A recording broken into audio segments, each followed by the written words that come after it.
Because I don't have a tandoor oven, I've created my own recipe for authentic tandoori food. It'll work just as well in a normal oven or in a barbecue. Even though you haven't started cooking, it smells really nice already. I think it's because you're near the spices. The yogurt marinade I'm going to make is much simpler than Mr. Singh's, but will work really well in my normal oven. So if you add about 1.5 teaspoons of chili powder, about 3 teaspoons of garam masala. Which is that one.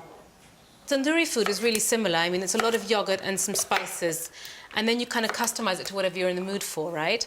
So this is just the generic. If you don't want to do anything else to it, it's this simple. That is my ginger roughly chopped. I'm going to whiz it all together and then add it to the yogurt. I'm also adding 8 cloves of garlic. Could you just get a lemon and squeeze in half a lemon's worth? I'm going to add my ginger and garlic, right?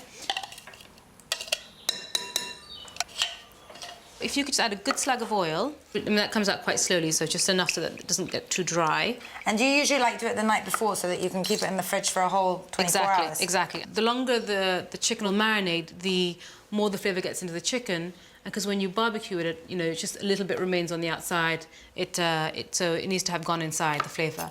Grate up that cheese. And now for my secret ingredient, cheddar cheese.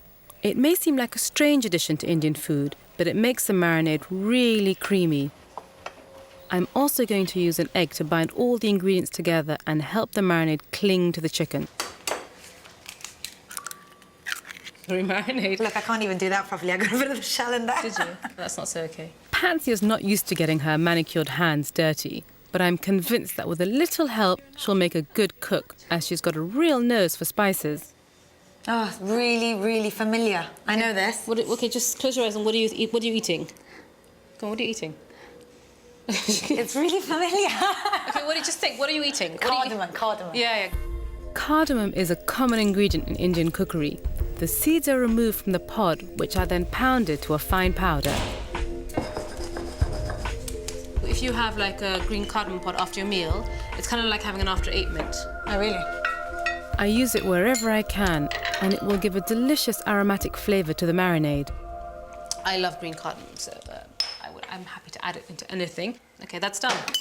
So that, in effect, is our entire chicken marinade. If you can add the chicken into there, and then don't lick your hands because the chicken is raw. But how does that taste now? Really good. I could just, like, use it as a dip. Even though, like, it's very garlicky. It's very garlicky. Yeah. But then you're from Iran, so then you have garlicky dips, don't you? Yeah, I like that. So do you want to just put the chicken inside and throw it in the fridge? Yeah, all right.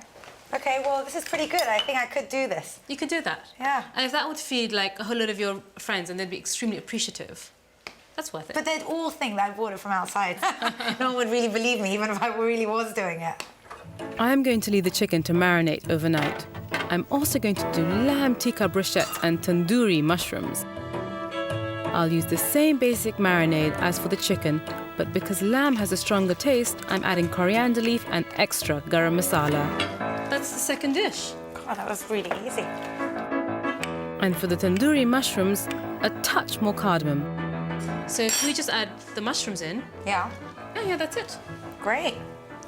Thank so, like, you. you could have, like, kind of added peppers and some other stuff if someone was vegetarian and wasn't going to have a bit of that. You could have just... Exactly. No? See, now you're thinking like a cook. In the fridge. Excellent. Thank you.